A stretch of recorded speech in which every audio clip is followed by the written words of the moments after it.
Good morning, everybody. Yes, we are here and we are live, and it is time to get your week off to a good start. It's the 4th of April. Hopefully all those stupid April Fool's joke people have managed to find something a little more evolved to laugh about since Friday. But if you got caught in some of that stuff, then what can I say? Here's a Leigh-Ann Mole. Good morning. Hello.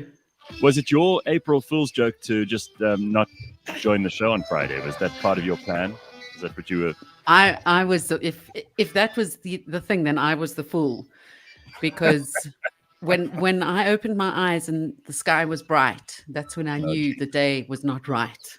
Yeah, and that rhymes beautifully, but I know exactly how the feeling goes. And I mean, this is the whole thing. Like I used to get furious with myself every time I woke up late. And it happened once or twice when we were doing radio as well, when I wasn't my own boss.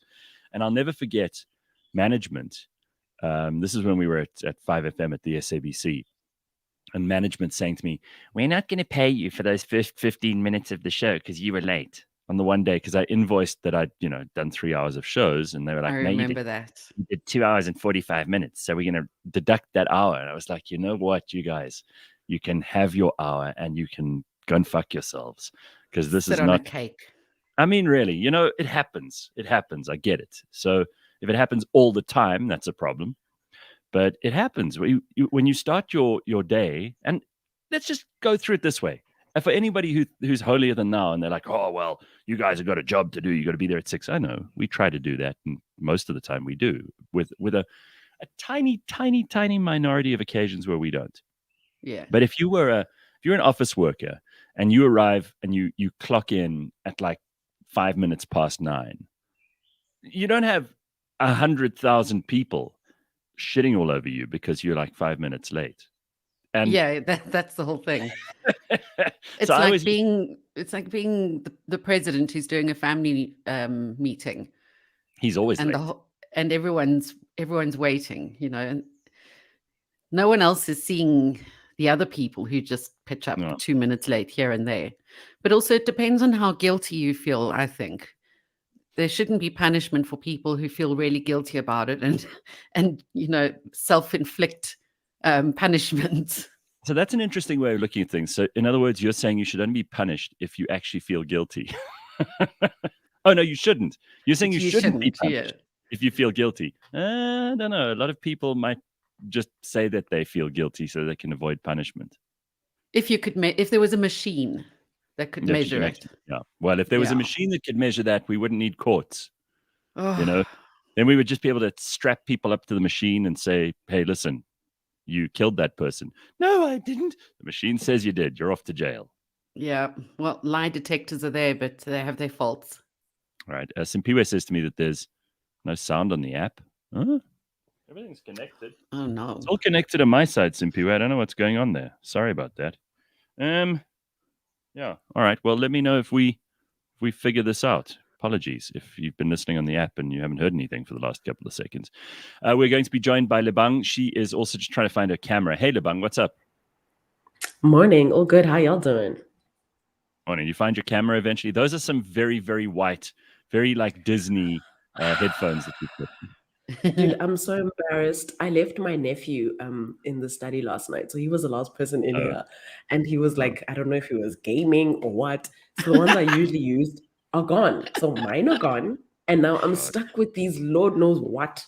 Help me. At least you got a spare pair lying around. Imagine if you'd had to be scrambling around using those old iPhone ones that go into the aux like port, and then they've got these long strings. And I've used those before in a pinch. When you're really in a big hurry, and you those are very harsh on the ear hole after 2 hours. Oh my God, are you kidding? I've used these same headphones for every single day of broadcasting that I've done, except maybe the first couple of months on campus radio, and I will never change. Wow. Yeah, and I even. Oh, you mean the brand or those exact ones? No, the brand.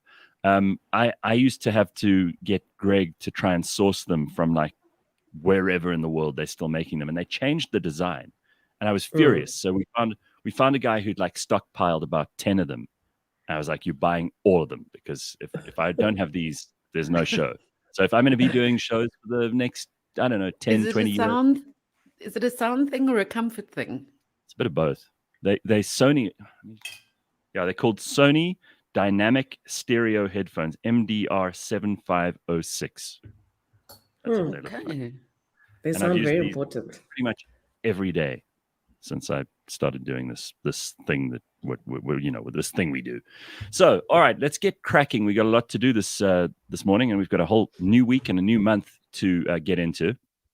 So, speaking of like dumb April Fool's stuff, there were a few of those in the news, but the only one that managed to catch anyone I know about is like Family Friends, where one of the people went, "Oh, guys, I'm pregnant with our third child, and it's going to be so exciting." Now, I thought was that your brother? No. It's family friends, but we're all on this group together. Okay. So I thought, okay, this is probably bullshit, because we wake up early and we know it's April Fool's Day, but I'm sure that some of the family will fall for this stuff, and most of them did, right? I didn't say anything, because here again, if you feel social pressure, which I don't, but most people do, then you're like immediately want to jump in and say congrats, even if you think, oh God, no, right? So most people go, oh, congratulations, that's so awesome, I'm so excited for you, yay!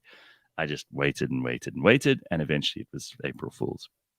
But it got me thinking about all these things that people say when they don't really know what to say, but they believe that the social convention makes it incumbent on them to say it. So, for example, when someone says, we're pregnant, they say that now, or they announce on social media, we're expecting baby number 35 or whatever it is. And you're now meant to get excited for them. And I mean, sometimes you really are. And Lebang, you would know about this because you're going through this right now, where people are like, oh, congratulations. But you don't really know if they are. And it doesn't matter to you, right? It's not something you need their congratulations on. It's happening to you anyway. Mm-hmm. Like literally, I haven't even made a formal announcement, to be honest. I'm just kind of keeping it moving. Those who know, those who don't. You'll literally just see me with another baby. That's literally that's where I'm at right now. But to your point, yeah, definitely, like some people it's like, oh my word, congrats. But like deep down inside, it's like, fuck this bitch. I've been trying to get pregnant. How does she keep doing this? Yeah, that's also a thing. Yeah, like people, like if they don't, the default setting is, oh, congratulations. And then as soon as they leave and they're in their cars or whatever, it's like, that's when how they really feel. How are they going to manage this baby? Ooh, baby number 5. Ooh, are they sure? Ooh, oh, shut up. That's how I feel. It's really bad. It's really, because again, people feel this pressure to say the right thing. It's like if two people that you really don't think are well matched announce that they're going to get married, and you go, congrats, guys. But really, deep down inside, you're thinking, this is a terrible idea. These people are going to have... there is so much judgment. Like, I can't believe they've done it again. They don't have that much money. How they're going to afford this? Yeah. The kids they've had before are already quite fucked up. Why have they done it again? That's a good point. I always remember Ben saying, and I still think this is a good idea. We've got to find a way of building this into the Criminal Procedure Act or something. Like if you have a kid under the age of 16 who does really terrible, stupid things, the parents should also pay a price, right? Like the parents should also go to jail or at least be fined, because he reckons, and I think it's a good suggestion.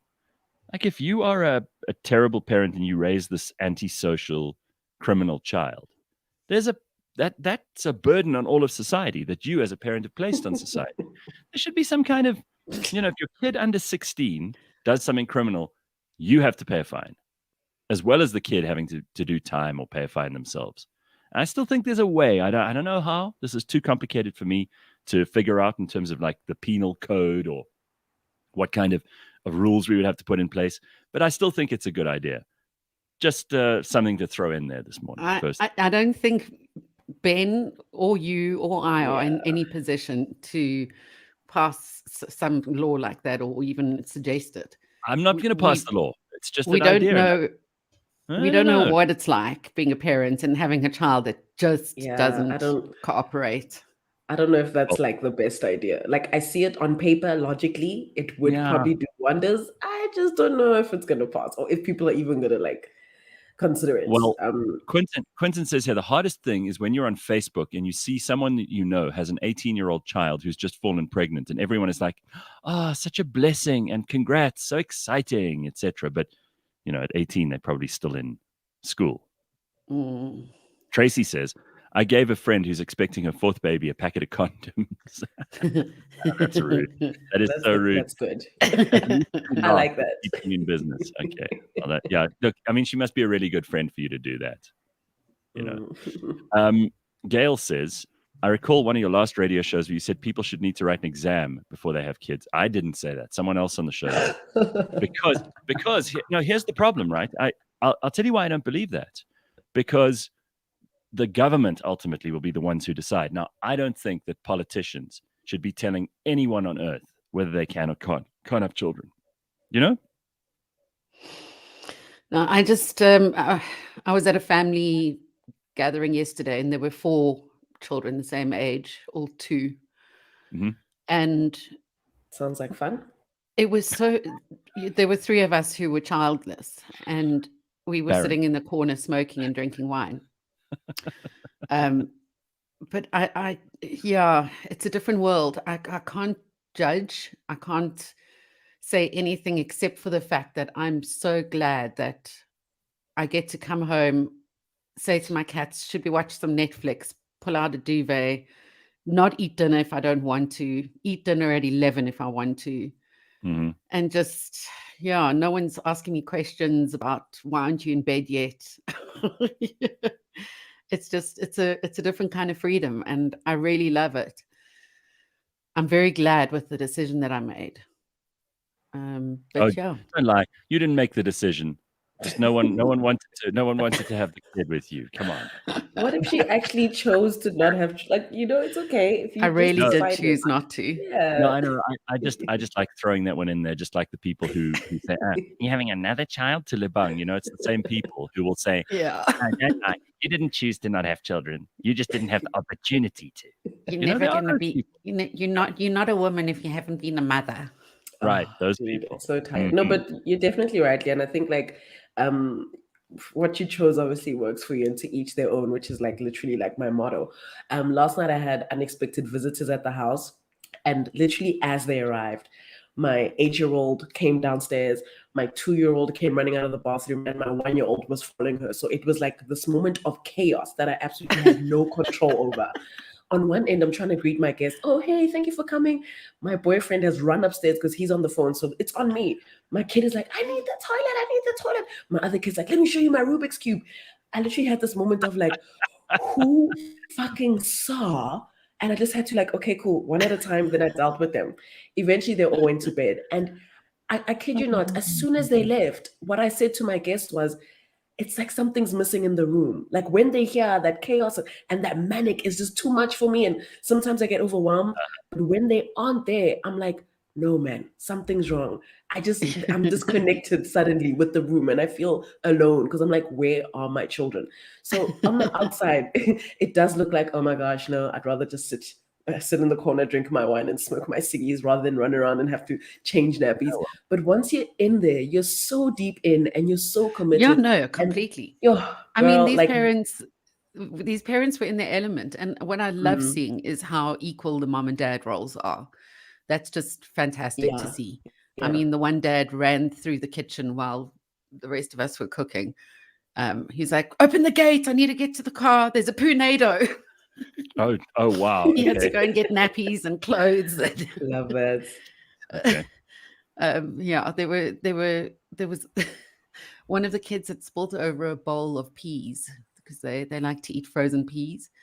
And the parents were coming in a relay with these dust pans filled with peas going into the pea cemetery because there were peas all over the place. Unreal. Oh, it's crazy. Well, It is definitely the summer is over. I'm afraid there's no chance that we're going to have any more summer. It rained pretty much all day yesterday, and they say that it might even be raining for most of this week in Gauteng anyway. I see Cape Town's having great weather. Lucky you guys, but I just really I feel very bitter and twisted about the fact that we said hi summer, and then summer kind of just left the date before we'd even had dinner. I don't remember us even greeting Summer, to be honest. She kind of just flipped us off and kept it moving.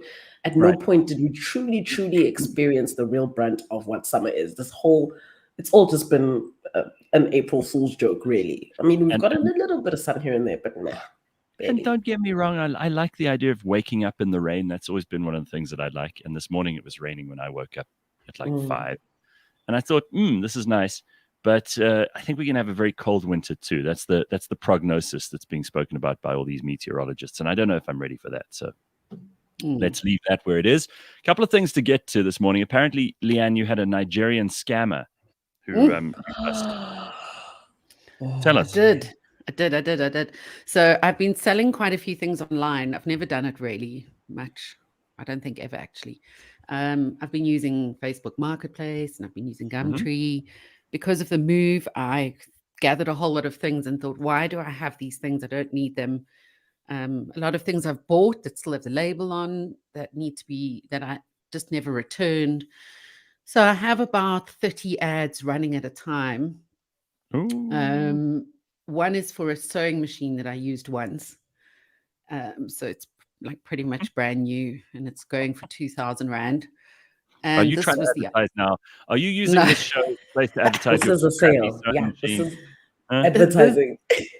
The reason why I bring it up is because it's so odd that this was the item that the Nigerian scammer decided to pick out of the list. Okay. Was the sewing machine. Right. So he seemed legit in the beginning. And then I saw his profile picture on his email, because a lot of times these conversations move over to email or WhatsApp. And it was an oil rig. And immediately I thought it was an oil rig. And because I watch Dr. Phil, I know that if somebody is on an oil rig, they're going to ask you, they're scamming you. They're going to ask you for money to come home. They're going to say that they work in the US, they live in Africa, and they're battling to get home. Oh, God. So immediately that was my flag. Anyway, the story became very complicated. He said, I work in the US. His phone number has an Ohio preface in the numbers. Okay. Right. And he wants to buy the machine for his son for some reason in South Africa. He's sending an agent to collect the machine. That agent needs 1,000 Rand to collect the machine, okay? But that 1,000 Rand, he doesn't know how to pay the agent. So could I go to Spar and get, I don't know if there's like a voucher or something, but he said you need to get the money from Spar and then I'll pay you in PayPal, through PayPal. So I played along with it. I was quite enjoying it. And we got to the point where he was doing the transfer. Yeah. So at this point, he says to me, can we perhaps exchange ID book copies? Because I've been scammed before. Oh, wow. Oh, great. So, yeah, this is going so well. So at this point, I say to him, hi, Neil, with the double L. I'm happy to exchange ID copies and we'll help you out with the PayPal and Spar arrangement. Just in case you want to send your pickup agent the address for exchange, it'll be at the Rosebank police station. I've asked them to facilitate the exchange, as I do with all my online sales. Here's a screenshot of the location. Straight away, he goes back onto WhatsApp. Hello, Leigh-Ann. Good evening to you over there. How are you doing? It's Neil here regarding the sewing machine. I said, hi, Neil. How can I be of assistance? He says, did you receive my mail? In this mail, he says he's paid me on PayPal. I send a screenshot of my zero balance on PayPal and say, nothing reflecting at all. He says, please go and check your junk box because the proof is there.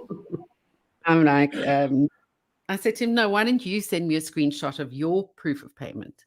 Yeah, exactly. Go silent for half an hour. So I said, are you having trouble Mm. taking a screenshot? Here's a helpful video I found. In there, I hide a link, which goes to an article about which it's entitled, Do Nigerian Scammers Use Being on an Oil Rig and Needing Money to Get Home With? Yeah. So then I send him a screenshot of his oil rig profile picture. He's also stolen the identity of a Cape Town accountant, Neil Moise. Right. So I sent him, I was now bored. So here's my last email. WhatsApp.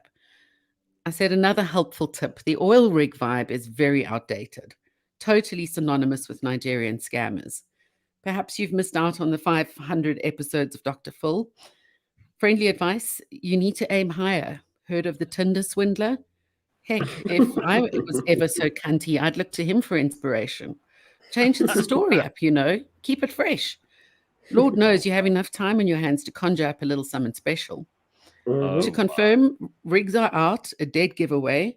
As for stealing the identity of a certain Cape Town accountant, did anybody say snooze fest? I wish I could say it was fun while it lasted, but you weren't any fun at all. 0 stars for entertainment value. Oh, and I'll be sure to tell Neil Moise you say hi. And then we have radio silence. That's so funny because you turned it into a game now. So, I mean, you can do this. You can always play along and it takes a huge amount of effort, but eventually you are going to lose interest like you did. It's fun to do, though, because you kind of mess with this person. I want to read you... I want to read you a reply. I was feeling creative, creative, the other day, and I sent a creative email to someone who'd obviously sent me, those kinds of this kind of email. Let me just see if I can find the damn thing. But it's so much fun if you're just in the mood to mess around and you feel like just screwing around with somebody, then that's quite a good way to go. So let me just see if I can find this thing quickly. Again, you have to have the time and the inclination. The time. And if you do, the time. Yeah, but I mean, it can be tremendous fun if you just very satisfying. Yeah, I think so. I enjoyed it. Just end up with their pants down, and like you've been on the joke the whole time. You've known right from the beginning that this is clearly not a real thing. It's not going to work out. Let me just take the piss with this person. And you push it and you push it. Leigh-Ann, as soon as they say things like, can I send my driver? Red flag. As soon as they say things like, can I pay you like before I come collect the thing?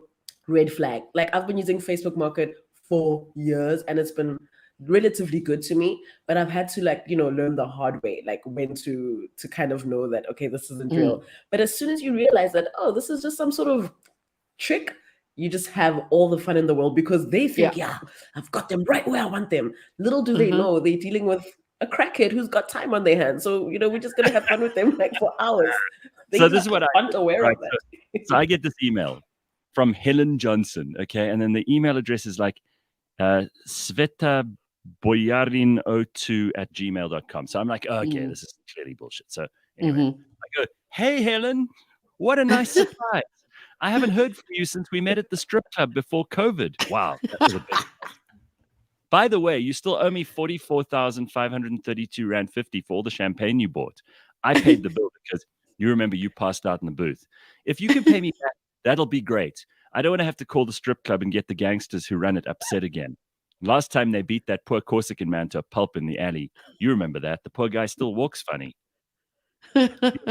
Your youngest daughter, Sarah, called me from the mental hospital. Apparently, you haven't called in months. I do wish you would. It stops her fits of rage. Apparently, the damages have run into thousands of rands. I'll pass on your email because they were asking. Luckily, I also have your last 3 cell phone numbers for them. I'm sure you wouldn't mind if I passed them on too. I know you like to keep your conscience clear. I do hope you managed to sort out that issue you had with the Saudis. It was so nasty of them to threaten to behead you just because you said something about King Salman. I mean, you were drunk and you're a terrible Islamophobe, but there was no need for them to send 40 people to hunt you down in Nigeria. You were so brave in that hostage video. I really thought I'd never hear from you again. That's another reason I'm so glad to receive your email. By the way, have you heard what happened to our Chinese friend Lu? Apparently he was in Wuhan in 2019, busy working on something big. Not sure if you're Not sure if you were still sleeping with him at the time, but I was interrogated by authorities, and I might have mentioned your name to them, but I'm sure you've already heard from them. I mean, it's 2022. Ha, ha, ha. Yeah. The last 2 years have been hard for all of us. In case you don't know, Helen, I lost the use of my legs, and I have a colostomy bag now. I actually need to empty it soon. Also, moving to eastern Ukraine in May last year might not have been the best idea. All my neighbors are either dead or in Poland. Apart from the big hole in my living room, I've expanded my little flat and taken some of the abandoned ones over. It'll be better in the summer, but right now it's terribly cold. Once things calm down, maybe you can come for a visit. You left your ID on the counter, and I kept it. Do you want me to courier it to your address? Luckily, I made some copies for Interpol and for the Russians. They were very insistent. Let me know if I can send your drugs with the ID. I don't do heroin anymore. Yours, Sven. Now you see, Wow. how satisfying Brilliant. was that? What an outlet for you. Yeah, And you should be paid for that, for your time. I I had completely fun. agree. Yeah, you should I had actually a- just I put had us a lot that of fun. publicly. That was Yeah. lovely. Like, And also, I think we made it. Colostomy bag that needs to be emptied soon. soon. So That's how you chase them away. my colostomy bag is so full. Anyway, I mean, you got to have fun with these people, right? You really have to. It's just there's no other way, because they're so bad at this too. They're like, "Hi, how are you?" And you're like, Mm. "Really?" I do hope you're well this day, or Yeah. something stupid. Right. You And can there's tell in usually the language. It's usually a bit of bad grammar. Mm. But you'd think, like, some of them are obviously quite sophisticated, but they've never come for me, the sophisticated ones. Oh no, me neither. Unless I don't know because they were that good. But and another giveaway is when they call you dear as a woman. Hello, Oh, dear. wow. Okay.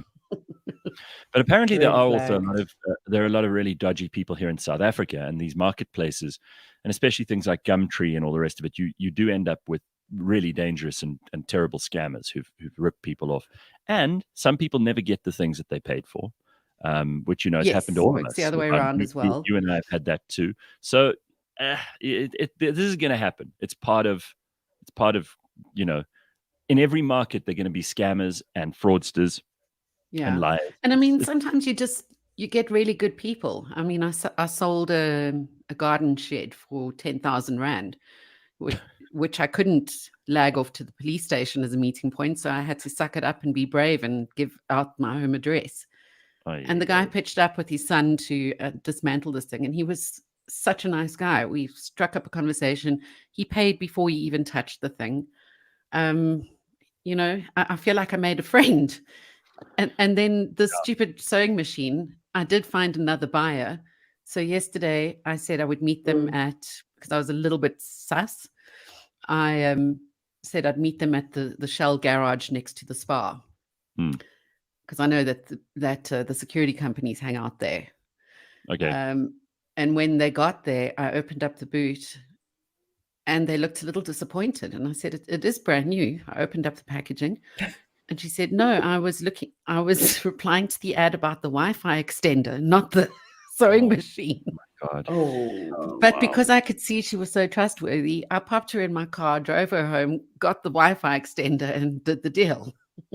Jeez, Leigh-Ann, you're running like a side business here with all of your sales. It's crazy. It takes Wi-Fi extender. How many products are on your list that you've got going there? About 30 to 40 at a time. It's crazy. I'm going to give you a whole lot of my crazy. This is like a side hustle for you. I've sold big fridges and dishwashers, and it's real out there. It's actually a whole vibe. Like personally, I've never really gotten like I genuinely give out my address. Like not last week, the week before, I sold one of my old cars, right? And I just give you my address. Like if you want to come see the car, test drive it, sure. I mean, you have to come to where the car is. It's not like I'm gonna drive with it somewhere, or whatever the case is. And yesterday, like I sold a stone bath. Like it's a lifestyle. Like once you really get into it and it just keeps going, like, and you can always kind of feel if the energies are right or wrong. If someone is like, either on your case, hey, is it available? Is it available? Like, that's not the person. But generally, like some people, are dishonest, like Leigh-Ann saying, you're just like, oh, you can see that they actually pretty chill. They come into your home, they take the thing, and then they fuck off. That's Well, it. you would, you would hope, it's cool. like you would hope that 90 to just under 100% of the people would be actually interested in the product and paying money for it and doing a normal transaction. Yeah. But it is interesting. I mean, it's true for lending friends money. I mean, some of your friends will just never pay you back. You realize that. You're like, well, I suppose this is a gift. It's not a loan. And with other friends, you can lend them money and they'll pay you back. And sometimes they'll even pay you back with interest. But there are obviously really useless people in this world who just ruin it for everybody. And then we all have to be suspicious of each other day in, day out. Not great. I love this. Gail says they have a free cycle group in their area. Basically, they give stuff away and choose someone out of the people that say they're interested. Now, that's quite cute. So, for example, someone wants to sell, I think Simpiwe got an ice cream maker and she uses it like once a year. Now, if you wanted to sell that, then you'd go you'd go on the free cycle group, Gail, and then you'd just say who wants an ice cream maker and whoever you think deserves it the most gets it. Yeah, that sounds like the idea. I like it. All right. That's cool. How do we sign very up? Good. Listen, a lot of people criticizing my very long letter to the scammer as if it was too much. Carl says, fuck's sake, Gareth, that's a tad overboard. That email was totally lost on the recipient. Yeah, but it wasn't not about the recipient. It was for all you. about me. I was having fun. Yeah, Exactly. Now we know what to do if we want a long, entertaining interaction with you, Gareth, says Parallel Parking. Try it out. I played this game. I don't want to play it anymore. All right. So between Leigh-Ann and I, we are going to have fun with scammers from now on. It's part of that's our thing. Let's take a look at a couple of headlines. There are a few stories in the news that we need to pay attention to this morning. Ukraine says it has regained control of the whole Kiev region. Now, is there any need for us to go into any detail here? This is obviously good news for those people who are angry at Russia for good reason for invading the place in the first place. They were worried that Kiev would fall, but Ukraine says now they have regained control of the entire region after invading Russian forces retreated from some key towns near the Ukrainian capital. Irpin, Busha, Gostomel, and the whole Kiev region were liberated from the invader, said someone called Gana Mayar, who is the deputy defense minister of the Ukraine. Irpin and Bucha, which are commuter towns outside of Kiev, were retaken by the Ukrainian army this week. Both towns have suffered vast destruction and have large civilian death tolls. They saw at least 20 bodies on a single street in Bucha, with one had his hands tied. The mayor said 280 people had been buried in a mass grave there, and the town is littered with corpses. Well, for anyone who thought that war was great and it's fun and it's theoretical and you can just look at it in the news and it's just, something that's happening over there, there's some wake-up medication for you. Actual bodies in mass graves. No fun at all. South Africa's credit outlook has been upgraded by Moody's. Listen to this. In a world of bad news, we'll take the good news, right? Yeah. Moody's upgraded its outlook on South Africa's credit rating as high commodity prices supported the government's efforts to rein in debt and reduce budget deficits. I haven't seen government trying to reduce budget deficits, have you? Anyway, don't be distracted by that. The company, that's Moody's, kept the nation's foreign and local currency ratings at BA2. Guys, we used to have A, B, C, D, and you knew how you fit it onto the scale. Now we've started, what's BA2? Are we A? Are we B? Are we what is this? We're the top of the B's, it sounds like. Oh, come on. This is because some department at Moody's didn't have anything to do for the last couple of months and they've invented new categories. Anyway, that is 2 levels below investment grade. Well, why don't you just have out of 100, 100 is the kind of person you would lend money to. 0 is the kind of person you wouldn't, like on Facebook Marketplace, for example. You don't want to do a deal with someone at 0. You do want to do it with a person at 100. And if you're under 50, that means there's a very good chance you're not going to pay. Right? But it's like my banking app has a scale from green to red with yellow in the middle. And it says, you've got this, or your account needs help. Right. It should just be something simple like that. You've got this. Kind of them. You've got this. Anyways, apparently we're 2 levels below investment grade. The outlook is now stable. instead of negative. The move reflects improved fiscal outlook that raises the likelihood of the government's debt burden stabilizing over the medium term. South Africa's fiscal position has markedly improved from the pandemic thanks to the government's fiscal consolidation measures and positive external developments. And nothing to do with government, the price of commodities. That's what's really affecting us here. Let's not give them any credit. They don't deserve it. Sorry. But good news from Moody's. Netflix and Sony have put a halt to their Will Smith projects after what happened at the Oscars. God. Oh, For yes. fuck's sake. This time last week, we were all just starting to come to terms with the fact that the only entertaining thing in our lives was Will Smith slapping Chris Rock. Anyway, turns out he's losing out on career opportunities. I think I said this after the horrendous altercation at the Oscars. The star's upcoming projects have been put on hold. Hollywood Reporter shares that both Netflix and Sony have halted Will Smith's starters after the incident. They were in the process of finding a new director for Fast and Loose after someone else withdrew ahead of the Academy Awards.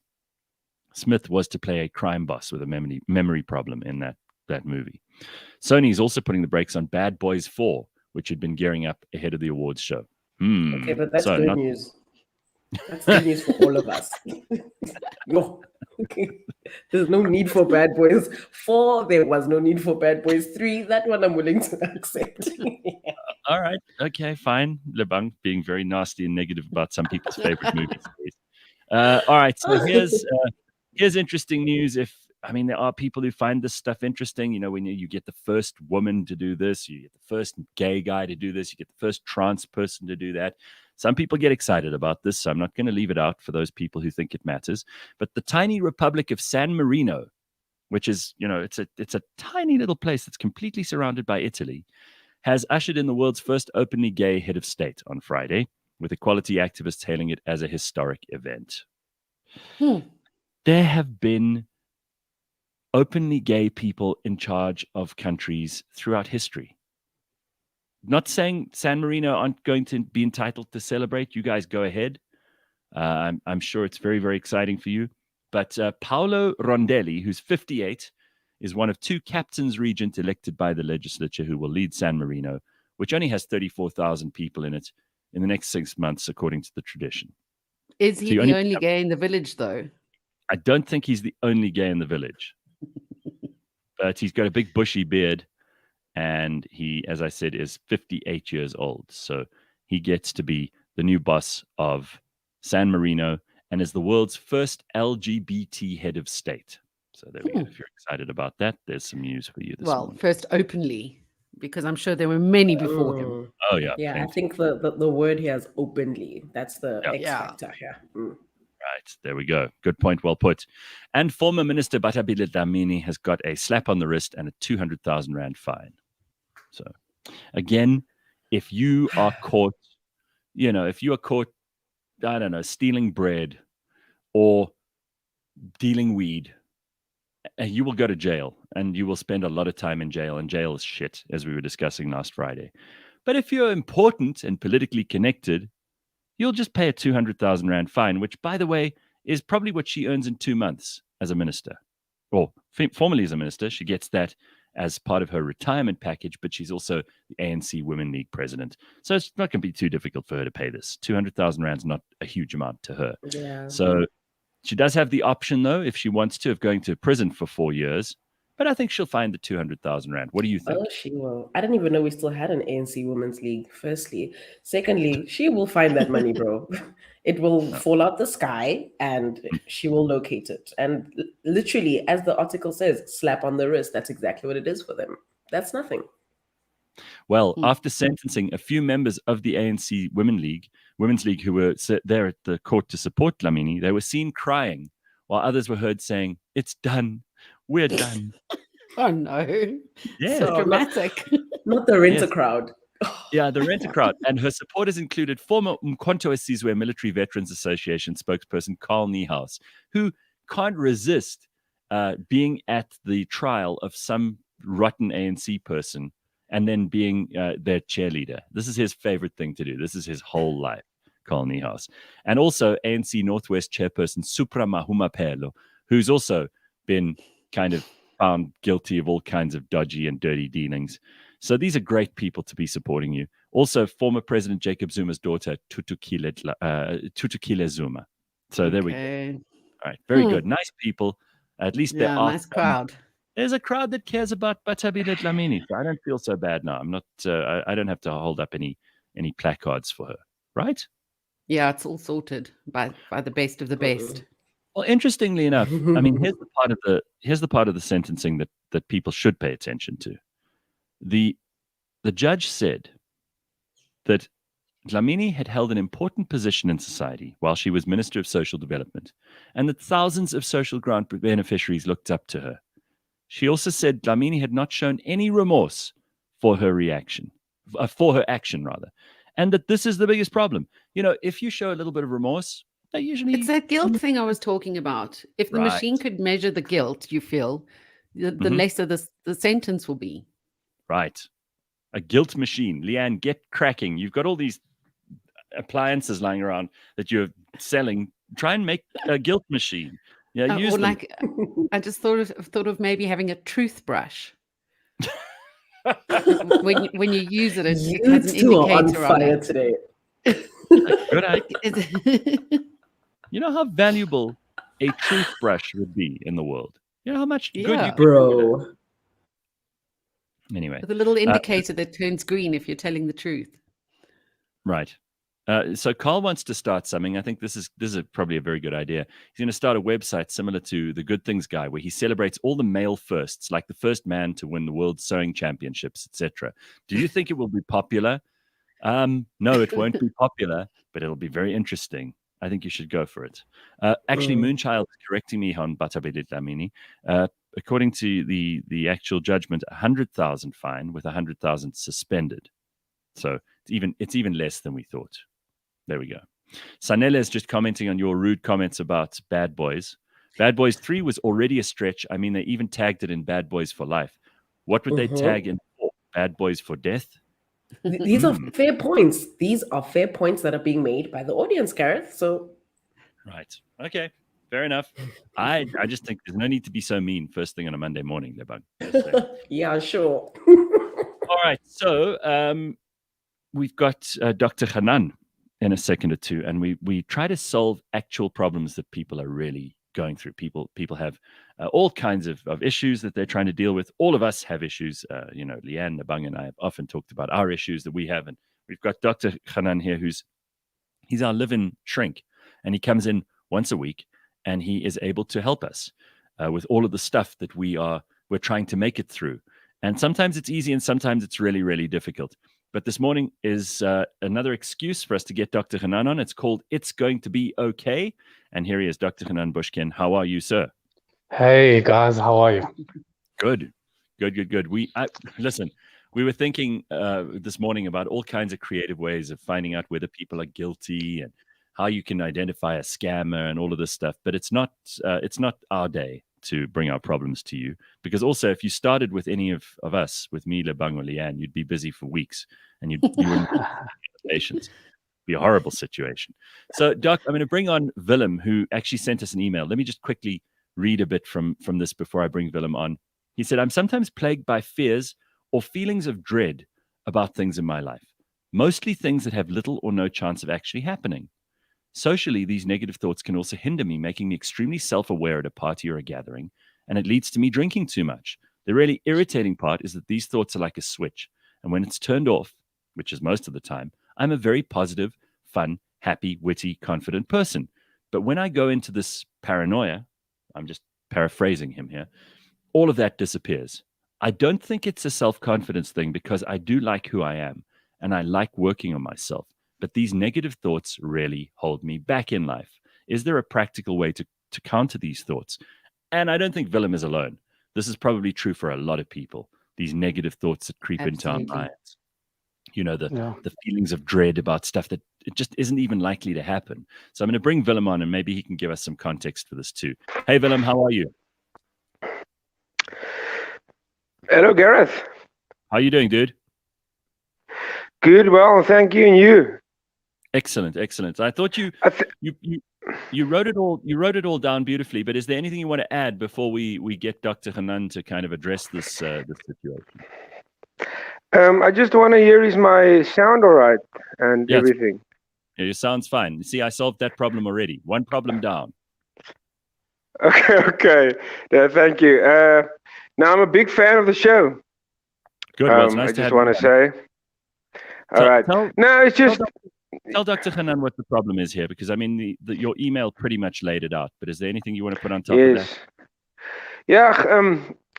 Yeah, it's just this irrational fears and self-doubts, and there's three big parts of my life where it actually plays in quite big, and it's so I've got a pretty serious hobby in my golf game, and then social life and in the workplace, where so in my golf game sometimes, especially in the big tournaments, I can really get nervous, and like 2-3 nights before the actual game, it can start, like, and I would lose sleep and then just play badly because of it.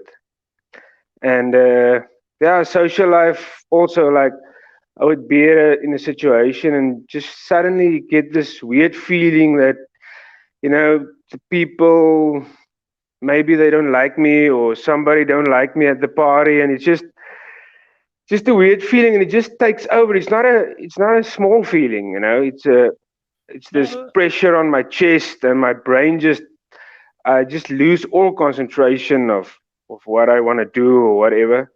And yeah. Well, Dr. Hanan, okay, this is probably something a lot of people have feelings about, and there's a real physical reaction to this, right? It's not just in the head. No, I mean, it's completely psychosomatic, and the mind-body connection is real here. So our emotions certainly affect our physiological state. But a couple of things.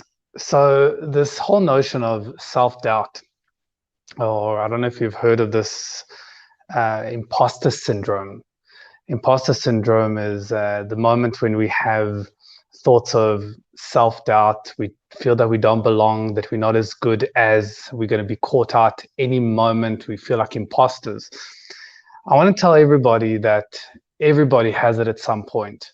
Whenever you step out of your comfort zone, whenever you are in a position or a context where there's risk to your reputation, there's risk to your image, there's risk to your physical well-being, there's risk to your emotional, intellectual well-being, your brain has got one role and one role only, and your subconscious mind is there to help you survive. So how does it ensure that you don't do something so risky, like step out of your comfort zone?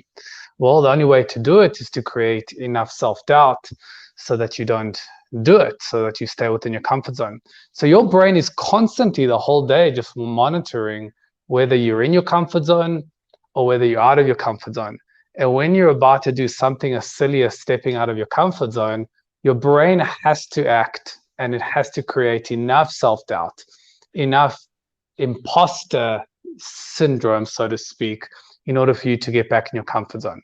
So if somebody says to you, or you have imposter syndrome, well, the answer is, well, so does everybody else. As a matter of fact, if you don't have imposter syndrome, that means you're in your comfort zone, and then you're just going to get depressed. So the option is stay within your comfort zone, get depressed, or step out of the comfort zone, have imposter syndrome, and learn how to deal with it. So the question is, how do we deal with these negative thoughts, these irrational thoughts, these unreasonable thoughts? So I've got really good news for you. You really can manage it. You can't stop the imposter syndrome, but you can redirect your thoughts. So what do I mean by that? I've spoken about this on the show many times, and I've said that your brain is the most sophisticated supercomputer on planet Earth. It can work out really, really deep calculations relatively quickly. But what it can't do, and at the same time, simultaneously, it can't work out two simple tasks. Willem, you cannot spell your name backwards and multiply 7 by 2.3 at the same time.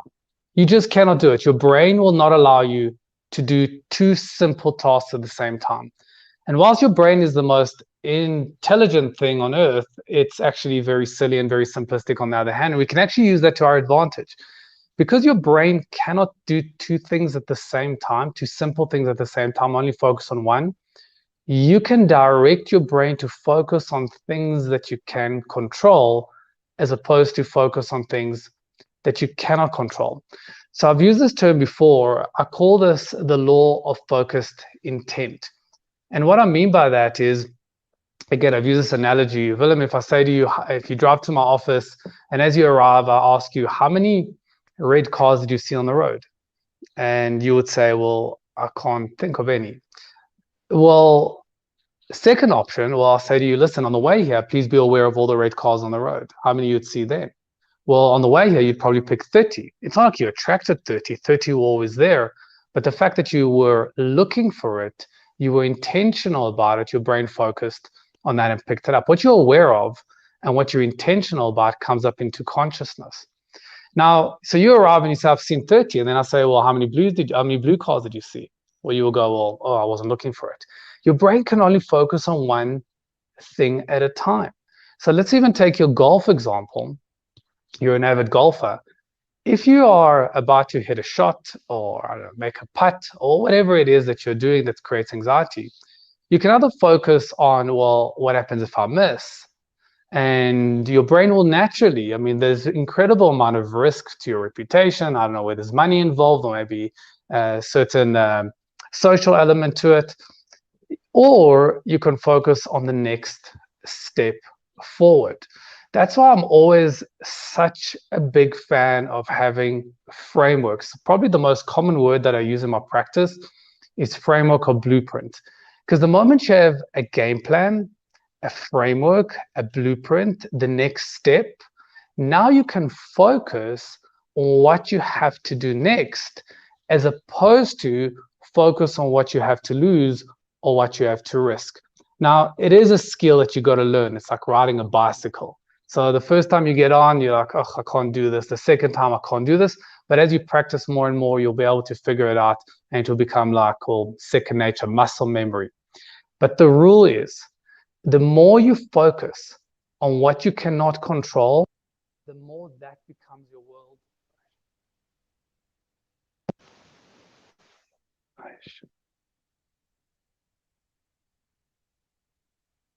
Can you hear me? Yeah, we can hear you now. I can. No, you're not. I can. Carry on. I received the call now. You know, true caller. We were talking about scammers this morning. This caller came, Dr. Nkube, extra length. That's the title of the caller. I think that's a scammer. Right. So the more you focus on what you cannot control, the more that becomes your world, Willem. The more you focus on what you can control, that becomes your entire world, like the red car story. So create number one, create a framework, create a blueprint. So I would ask you as a golfer, and I would ask you also in the area where you're socially anxious, what is your blueprint? What is your framework? What is your rule set? What is your next step? And if you don't have one, well, then you'll have nothing to focus on. But if you have one, I want you to focus on the next step. You know, when I deal with professional cricketers and I actually deal with professional golfers and athletes, the first thing we do, and we spend even weeks, sometimes even months on this, is a very specific, realistic behavioral framework, a rule set. And the distance between where they are to the next step is tiny. So when they get anxious, and by the way, athletes get anxious, professionals get anxious. As they get anxious and their body starts to well with emotion, all we do is focus on the next step, because that's what they can control. The moment their head veers into what they can't control and the risk and what they might lose, the more we make them focus on the next step. So number one, what is your framework? What is your blueprint? What is your rule set? What is your schedule? What's your next step? And two, that's what you got to focus on, because that is what you can control, and your brain will make that the whole world, or will make that your whole being or your whole existence, because it's focusing on the red cars and it can't focus on anything else. Makes sense, right, Willem? Yeah. No, Makes I sense? hear you. Yes, it does. Yeah, it's just that it's exactly that feeling of, or I mean, it's so close. It's such a small margin between being calm and totally in control, and being totally over anxious.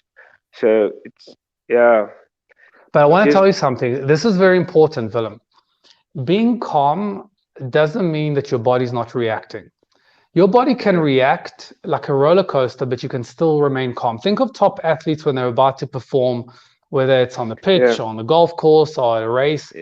If you had to measure their bodies, in other words, if you had to attach 1,000 sensors onto their bodies and see what's going on, their bodies are going through an incredible roller coaster. Their heart rate, blood pressure, cortisol, adrenaline. Their bodies are really flying to an nth degree, out scale, like completely out of control in their bodies. But where are their heads? The mind is in control. The mind is in control. Your body can react, but your mind can remain in control as long as you focus on what you can control. The moment your mind goes into what you cannot control, then you're done. I guess it's something you have to practice, like you say, because it's not easy. It pops in. It like just appears in my head, and then it normally I can't stop. No, for sure. But, it eats you alive. There's no question. But again, I will go back to figuring out what is your framework. What's your next step? And by the way, do you have to create a framework for every area of your life? Well, in theory, yes, but in reality, it's not realistic. So you would just create these frameworks, these blueprints for areas of your life that are not working for you. So if you go, well, my marriage is working, well, that's great. Don't create a framework for that. But if, for example, your golf game isn't, or your social life isn't, or your relationship with your kids isn't, or maybe your diet isn't, you have to create a closely linked framework so you can focus on the next step. I'm telling you, the reason why people are not disciplined, they let their mind wander, is I ask them the first question, what's your framework? What's your blueprint? And I'm telling you, 999 times out of 1,000, people have got no idea what the rule book is, or what the framework or what the blueprint is. Is a blueprint or a framework like a plan for the day, or a plan? Your next step. What is your next step? What are you going to do next? So when you're about to hit the golf club, what are you focusing on next? And if you don't, you lean on somebody that will help you. All right, Willem, we got to wrap this up, but thank you very much for sending us an email. And I think that just judging by the comments that people are sending now, they're all very much in agreement with Dr. Hanan's advice. Well, it's nice that you agree with him, but he's the professional. So if you don't agree with him, nobody cares. That's a problem, yeah. That's quite right. All right, Willem, thanks very much. And Dr. Hanan, we'll see you next week. Cool. Looking forward to it. Have a lekker weekend, guys. Or a lekker week. Cheers, Doug. Right. Bye, guys. Bye. Dr. Hanan Bushkin, and you can send us an email, contact@cliffcentral.com, if you have something you're unpacking, something you're dealing with. We'll try and sort it out. That guy is top. Yo, hey. You know how many times I quote him in the rest of the week? I was talking to a friend of mine on Monday last week. He said his wife listens to the show, and she really only listens for Dr. Hanan. She could care less about the rest of us. I totally understand. That's totally fine. No, that's good. So contact@cliffcentral.com if you want to let Dr. Hanan help you through something that you're going through. Don't forget, later on, we've got Collectomania and a whole lot more. It is 7:00. Stick around. Do you suffer from collectivism? I started collecting when I was about 8 years old. Do you have an obsession with objects? I sort of got into collecting TV cars. Are you a fanatic? A devotee? Are you someone exhibiting enthusiasm or strong passion? When lockdown hits, when everyone was kind of bored at home, they started Googling, like, what are these things worth these days? Cliff Central dispenses a weekly dose of collectomania. Join me as I talk to compulsive collectors. Fascinating. The frame's total value is probably about 12,000 Rand. Possibly a little weird. I developed this infatuation with the Statue of Liberty. Collectomania, Mondays on the Gareth Cliff Show. Brought to you by SA Gold Coin Exchange and the Scoin Shop.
Up next in the Auto Trader podcast. My perception of energy management and understanding the energy production versus energy storage, not only with the EV, but also how does it get to the EV and what's the most efficient way to get it there? It's made your entire life a lot more sustainable, if that makes sense. Catch us every Monday at 9 a.m. on YouTube and on autotrader.co.za. That is correct. And Lebang and Leigh-Ann and I are here to look after you this morning. We want to hear what's going on with you. You can drop us a comment if you would like on comments at cliffcentral.com. That's email, or just jump on the YouTube. So we've got to talk about Black Coffee winning an award. And Trevor Noah was hosting that show. So what was the award and what was the show? Was it the show was the Grammys. Just the Grammys. Casually. Right. Okay, I got you. Yeah, okay. Just another, Hollywood show. Yeah, so the Grammys happened a couple of hours ago. In fact, I was up watching some of it because I have insomnia. So it was pretty cool just to see like Trevor hosting, he was really in his element, which was nice.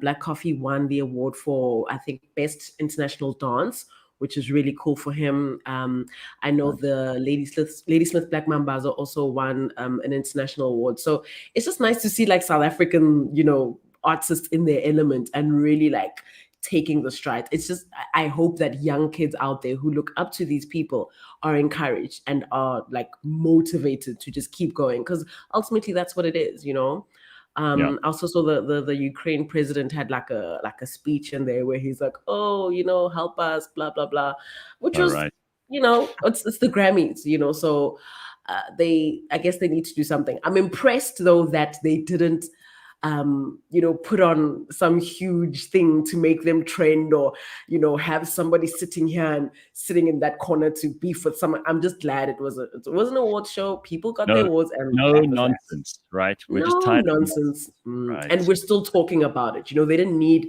the fluff and the nonsense PR to get us to talk about it. So it seemed like everything went well, and yeah, good for them. That's pretty good. So another question, and we sometimes get these questions and we try to solve them. We don't have experts like Dr. Hanan on hand all the time, but we often will talk about things that happen in WhatsApp groups, or, whether or not it's right to bring something up with these people or those people, or how you leave a group without upsetting everyone. So we've got a particular one to deal with today, and we always need as much advice as possible on this, so feel free to join in. But this is a good one from someone called Lebang Hosanna. Yeah, it's from Lebang Hosanna. I don't know if we've ever heard from her before. She says, anyway, whoever this chick is, she's got big problems, because she says, whoever that is it okay to send an email over the weekend? Does it make you look more dedicated or more low-key lame? All right, so here we have non-psychologist Leigh-Ann to help jump in on this one. What is the correct etiquette? What is the correct form for sending work emails over the weekend? Yeah, it was a question of mine a while ago, because I was scared to have the client think that I'd left them for the last minute, that I'd been focusing on other clients during the week. And I just thought, well, let me try and help them on the weekend. But I'm lucky enough to be in a position now where I work remotely for clients that are in the UK. So, that there is a bit of a time difference. So I might be working a little bit early or a little bit late. But yeah, I think it's pretty much acceptable. There are people, especially now that we're so used to working from home, there are people who will work over the weekend, and I think it's fine. I never look at when someone sent the email. I only look at when I'm getting it. So I'm probably not the right person to ask. Also, if something needs to be done, then do it. Do it whenever you feel like. If you do it 3 a.m. on a Saturday, that's your business. I don't really look at other people's emails and go, oh, this person is working extra hard. They're so dedicated. It's so amazing. I also don't think, oh, wow, they're really trying to impress me by sending a 3 a.m. email. I don't look at the time it was sent. So maybe I'm not the right guy to offer advice. I know for a fact that people do look at it. Sometimes internally, people will say to me, gosh, why were you up so early? If you sent this at 4 a.m, Right. So people do notice. But I tend to think they see it as you're working hard more than they see it as this has been left for the last minute. You're noticing these things, so I'm not noticing these things, which is a bit lame on my part, I suppose. Maybe I should be paying attention, then I'd know who's working the hardest. I kind of depend on the schedule button. I mean, now you can schedule the email to be sent at like 8 o'clock on Monday morning. If I type it on Saturday or Sunday, you won't know. Like, but it's left me, Really? and it'll get to you on Monday morning. That's what I do. There's a schedule button. Show me. Yeah, like literally, like it's a little paper airplane. I think that button. There's like a little drop down menu. Click the drop down, and it'll say schedule to send, and then you put what time it must get into the inbox of the person you're sending it to. That thing has saved me so many times. It's just it's where it's at. That's amazing. All right, well, good for you. I didn't even know that thing existed. I didn't turn on my laptop at all this weekend. I switched it off after I think I did my last little bit of work on Friday afternoon, like 3 p.m. I was like, I'm not switching this thing on again. And I only switched it on last night to get everything ready for the show for this morning. That was it. And it was nice. I didn't feel like I was missing it. We get so attached to these things. It's bad enough we have our phones with us the whole time. Carl says, if you're sending emails over the weekend, you're probably fucking around during the week. Ha! Yeah, it is what some people will think. Dogozo says, I don't touch my work laptop over the weekend. Yeah, you got to have rules. Yeah, and talking about feelings of guilt, sometimes I will open my laptop on a Monday, and I can see from what tabs are open that the last time I worked on it was on Friday, and immediately I think, oh, you lazy piece of shit. Right, exactly. Yeah. I think, you got to set rules, and everybody has different ways of doing this. Carl says, I have scheduled emails ready to go for late in May already. Wow. Yeah, you seem like the type. Carl does seem like the type. Very impressive. You click the drop down on the send button is what it says. Okay. Look at that. Yeah. Wow. Guys, this is new. This is like... Look at us teaching you things, Gareth. This is why we do this on the show. You old dog, you. Everybody can learn things. I'm learning new tricks. Excellent. All right. A couple other things that we need to get to this morning. Company secrets have been spilled by ex-employees, and this happens every time anyone leaves a company. There are some people who are very scrupulous, and they make sure that they hand over their work laptop, and they scrub everything, and that they say their goodbyes properly. But invariably, people leave a business, and then they will start saying things about that business that they really shouldn't be saying. Now, you don't have to be under restraint trade. You don't have to be one of those people who has to sign all kinds of documents before you can leave. It's just good manners to not go out there and start bad-mouthing your previous employer, I think, unless your previous employer deserves it. And maybe that's where a lot of people feel that they're justified in saying shitty things about their boss or their former boss. It's a TikTok trend, really, and it was started by a fitness coach who said, where you intro it by saying, tell me a company secret that you can share because you don't work there anymore. I'll go first type thing. Apparently, someone from the Lego brand says that they are paid on the success of the company, not based on the success of the store. So if you buy your Lego sets from a toy store, or if you buy them from Walmart or from a bookstore, Lego store employees still benefit. So they say, our job at the Lego store is not to sell you Lego, it's to make sure you have a good time. If you have a good time with Lego, you can buy it anywhere and we will benefit. So we're usually super nice to you. And if you're nice to us, we'll be even more nice to you.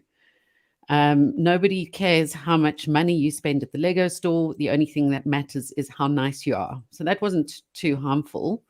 But there are some more harmful ones that come up. For instance, someone says they used to work for a company called Via John, must be a US thing. And we bottled things like mouthwash, baby powder, alcohol, all that stuff. So basically, when you go out and you buy something like Listerine, or if you go to a Walmart and you see the Equate brand, it's exactly the same product. It's the same product in a different bottle. So when you're buying the name brand of things, you're paying extra money for the bottle it's in or for the sticker. You shouldn't be allowed to share secrets like that. I mean, listen, as a consumer, I'm kind of happy to know this stuff.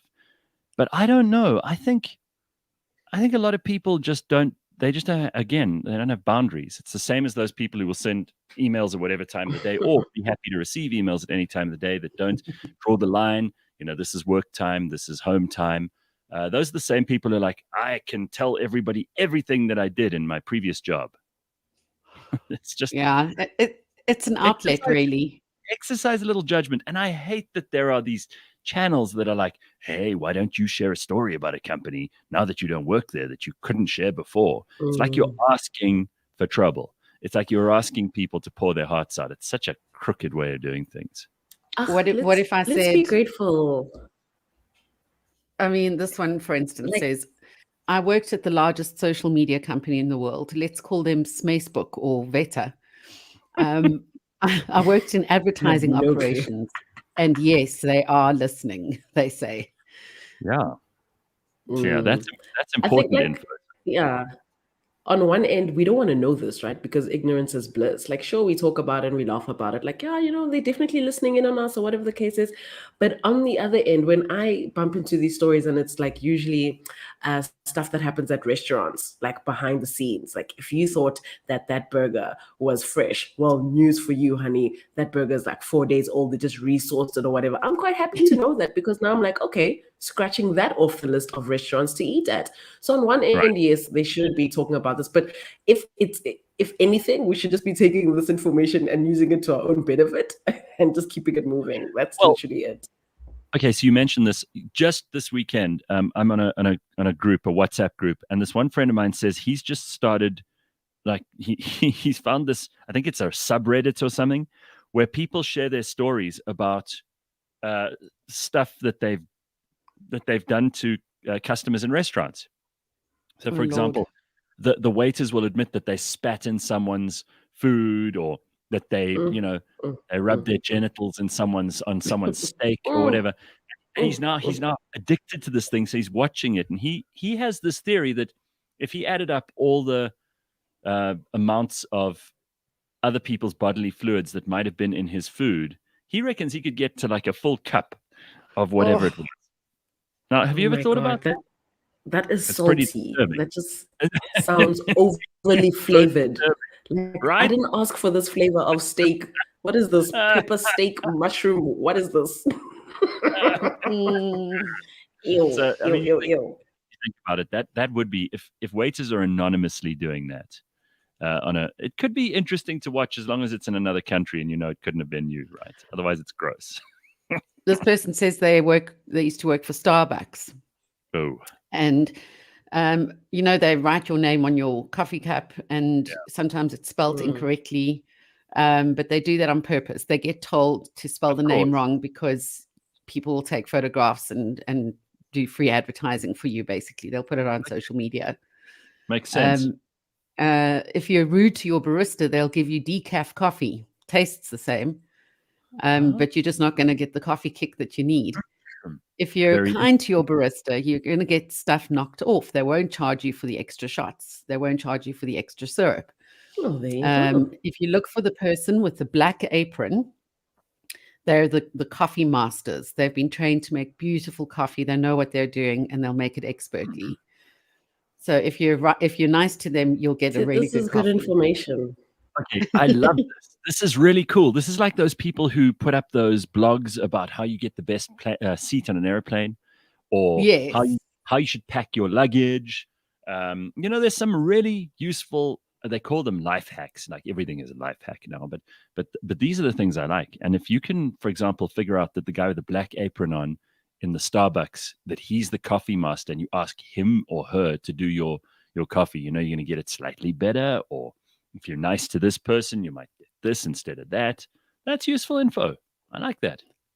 We've heard of these, we've seen these bookstores where they have places to sit, like soft, comfy chairs. Yes. I don't know if you've ever sat in one of those yourself. No. This person says, I used to work for a very large book chain store, or chain bookstore rather, that's very litigious, so we won't name them. Sheds and Royals, we'll call them. Must be a US or UK thing. Okay. They've got those comfy chairs that they have the building steam cleaned twice a year or so. This person says, I came in one day, was watching the guy do it, and all this stuff was coming out of the chair he was using this machine on. And I thought it was a chemical. And I said, that's pretty funky looking, man. What's going on here? And he says, oh, that's urine. Oh, God. He says, anytime you go to a public place and they have all these fabric chairs, don't sit on them because they're usually full of piss. Well, I mean, yeah, because you think about it, like if you're a homeless person and you just want to sit down somewhere, and I mean, this is, maybe you've been out on the streets for like days in a row. I think a bookshop that says, oh, come and sit in this comfy chair and pretend to be a customer reading a book while you urinate. That is so disgusting. That is nasty. So skip the tree, walk past the tree, walk past the wall, walk past the grass. To the chair in the bookstore. Go to the chair in the bookstore. Literally, like, ugh. No, that's just nasty. I did not want to know that. I did, because even though I haven't ever sat in one of those chairs, I'm not going to now. That's good to know. This is good to know. Come on, Leigh-Ann, you've got us on a roll here. This is the best stuff. I'm writing down some of these things because I'm not going to forget them. I worked at this HR technology company that recruiters use. The first screening of a job application is usually done by AI, and it captures keywords related to the job. So if you're applying for a sales job, it's looking for selling, sales, business development, things like that. So if you fill up the white space of your resume with all of these keywords in white font so that you can't see it on the actual resume, it's likely to get picked up by the AI wave of technology because it's finding all of these things. So in between, on all the blank spaces of paragraphs, you put in selling, sales, business development, and those keywords. That's so clever. Hectic. That is cool. That is cool. But obviously, this is not for a for a CV that you'd email someone. This is one that you're just putting on the web, right? Even one that you email. No, but even if it's a PDF, even when you email, still read it. Yeah. And then because someone highlights it. Someone highlights it, so they won't be able to see. No, but they'll highlight it and then they'll say, "What is this idiot doing with all these like words in white? What the hell's going on?" I would feel like I'm being ripped off. I feel like there's a trick going on here. Yeah, no, it can I'd risk happen. it all. I'd risk it all.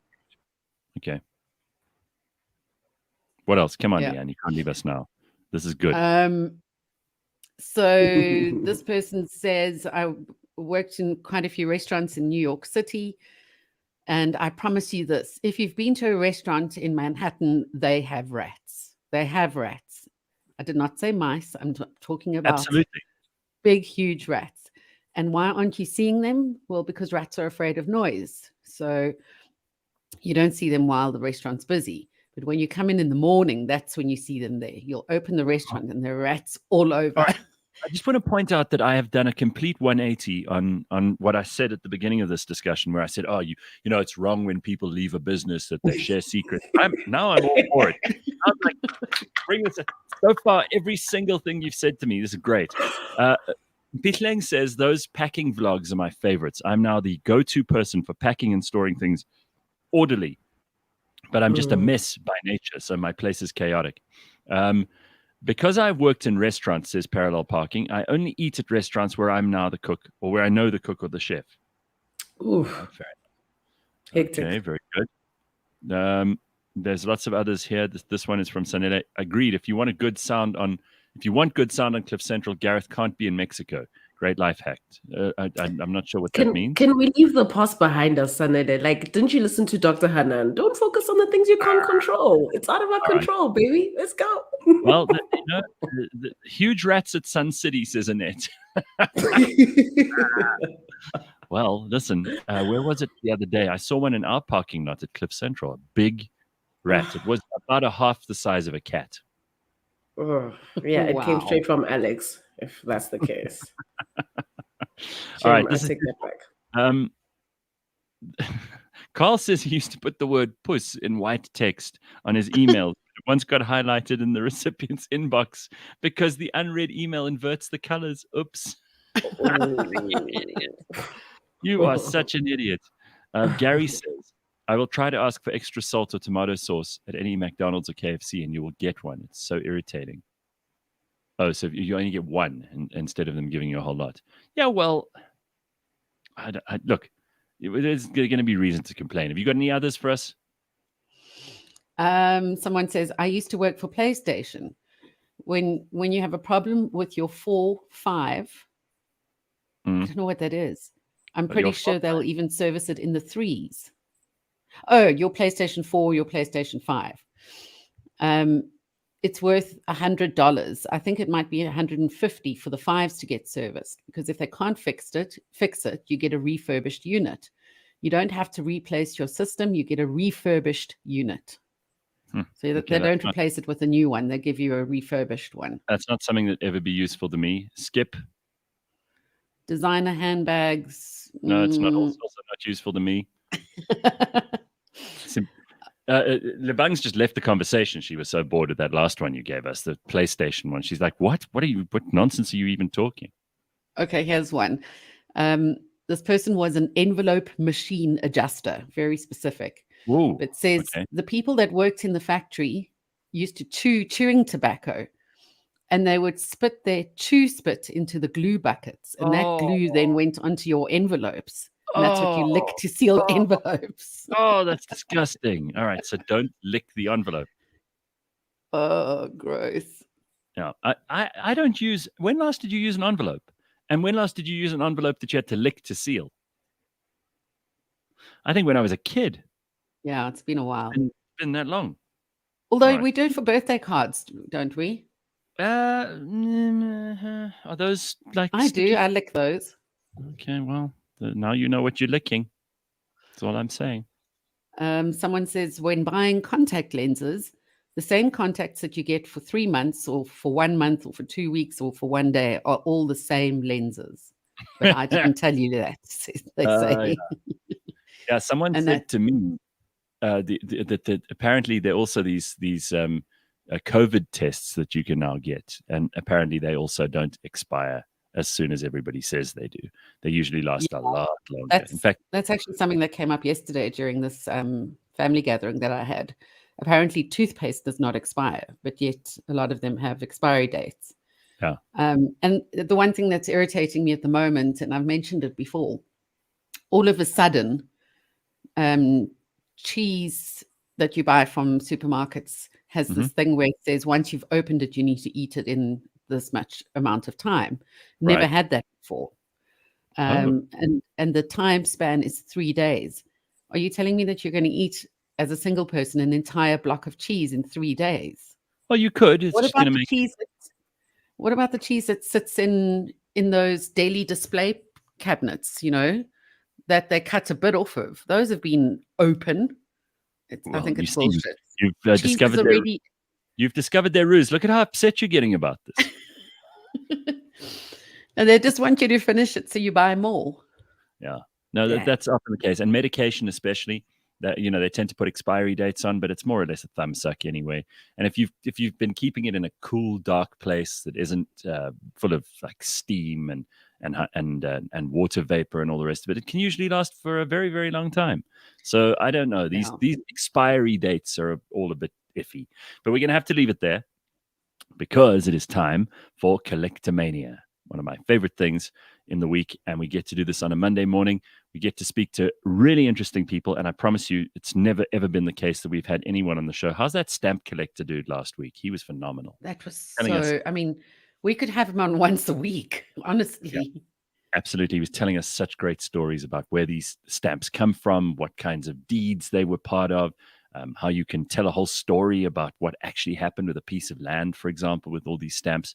So today is going to be no exception because Collectomania, of course, brought to you by the South African Gold Coin Exchange and the Coin Shop, is always on the lookout for someone interesting, someone who's collecting things, someone who can teach us about collecting. And a man that we've managed to track down today is also the first person who actually has a shop, a full-on shop where you can go and see where he's got a bunch of really interesting things, and you might find something there that could start your collection. His name is Clyde Terry, and he's one of the leading antique dealers in South Africa. He's the man behind the legendary Johannesburg antique store Clyde on 4th in Melville, and he joins us today. Hey, Clyde, how are you?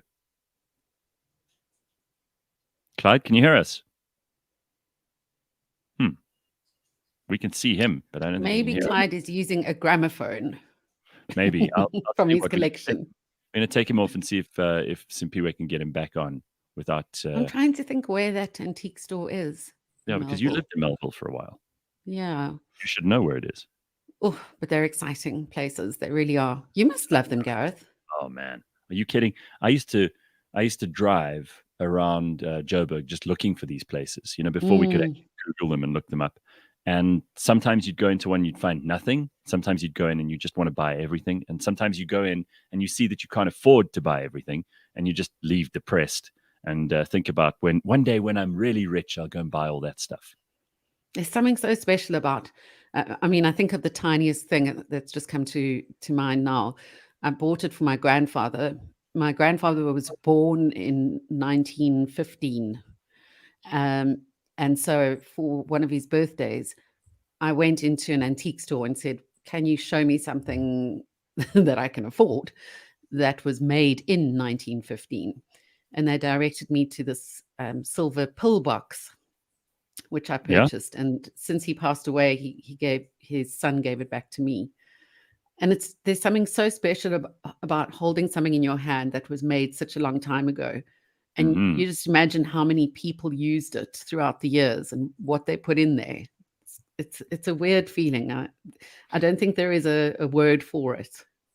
I always think that if you're going to buy something nice for someone as a gift, and you buy them something that's really old or special, or has been around for a longer period of time than some of this ordinary stuff that you can just get off any shop shelf, I always think that's really cool, because you're not only kind of keeping that item in the market, because you've taken it from being lost to history or being lost on a shelf in a store, and you're giving it a life again. And sometimes you find these old things that are so cool that you want to have yourself, or that you want to give to someone else, and you give it a whole new lease on life. Hey, Lebang, sorry, we lost you for a second there. I told Leigh-Ann it was because she bored us to death with that story about the PlayStation. No, it actually wasn't Leanne's fault. My child decided to just restart the router and pull it out of the plug and continue on with life. So there's that. Kids. They say that's the quickest way to get your children out of their bedrooms is to turn off the Wi-Fi. That's also true. We're going to wait for Clyde Terry, who's going to join us in a moment or two, find out all about his personal collection, not just the stuff that he sells in his shop, although we'll get a glimpse into that as well. And we'll find out all about his collection. It's part of Collectomania, which is, of course, brought to you by the South African Gold Coin Exchange and the Scoin Shop. You can find them at scoinshop.com, SCOIN shop.com. Go and check them out today. And if you're a collector of interesting or unusual things, or you know of somebody who you think would be interesting to talk to, then get them to contact us, or you contact us by sending us an email, contact@cliffcentral.com. We've already gone into Leanne's collections, mine. We're going to find out. Eventually, we're going to find something Lebang collects, and it's not seawater. But you know exactly what I collect.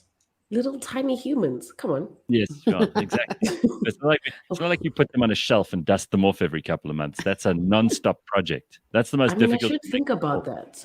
Perhaps that'll make life a little bit easier for me. No, one day we'll do like a meet and greet, definitely, of my little collection.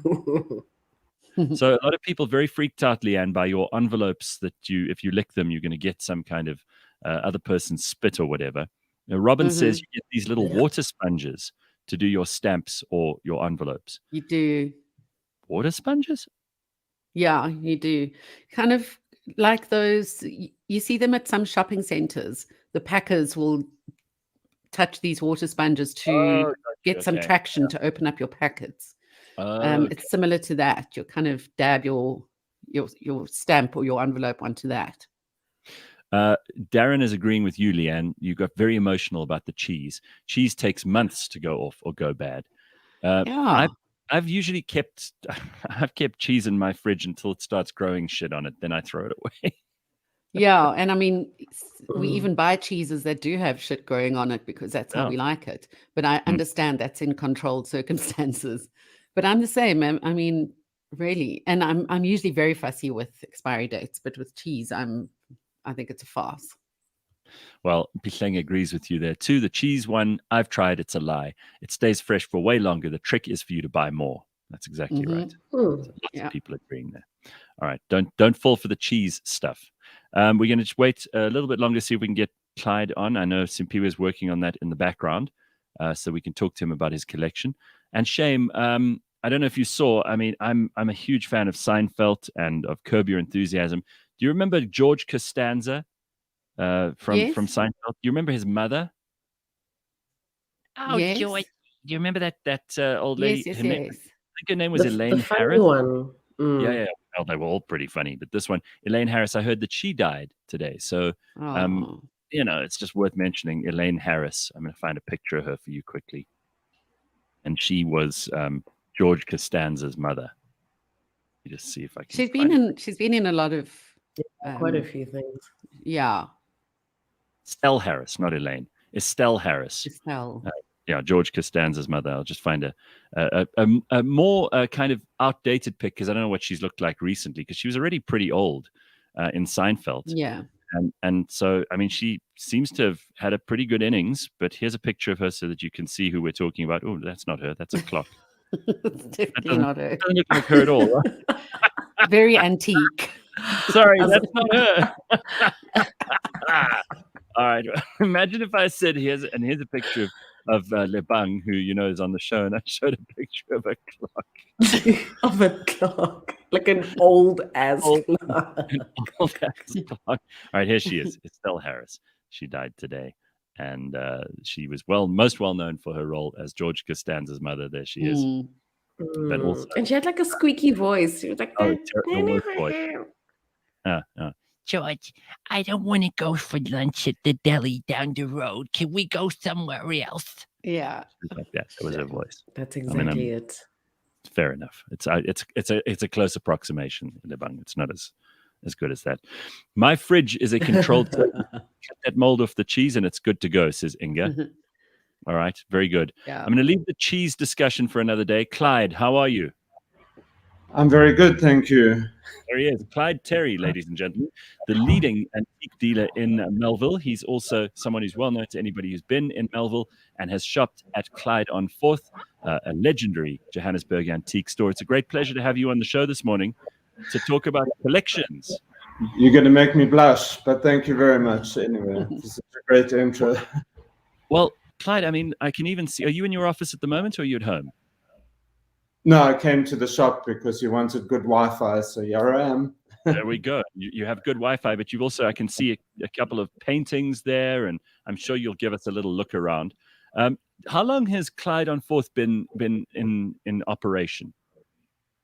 Since 1991, so you guys can do the maths. I can't. So you're older than South Africa's democracy, basically. You're about 31 years old. That's pretty impressive. So Clyde, tell us, because obviously as an antique dealer, you have to have an interest in these things. It would be bizarre if you had an antique store and you didn't care about antiques.